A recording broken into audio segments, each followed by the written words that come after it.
I remember seeing a video of someone flying a drone from a rowboat, and so I thought I should be able to fly my Potensic Atom on a tour in Halong Bay on the deck of a boat.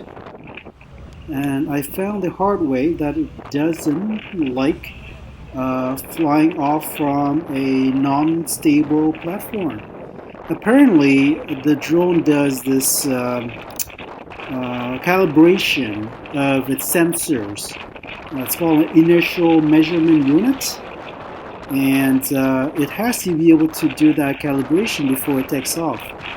So it didn't work for me, and so I thought, after I got back home, I'm gonna try to reproduce that behavior of the atom. Remote control connected. What I did at home here is I was just Connected. holding the drone in one hand, and then with the controller, I would tell the drone to take, to take off, but it will not.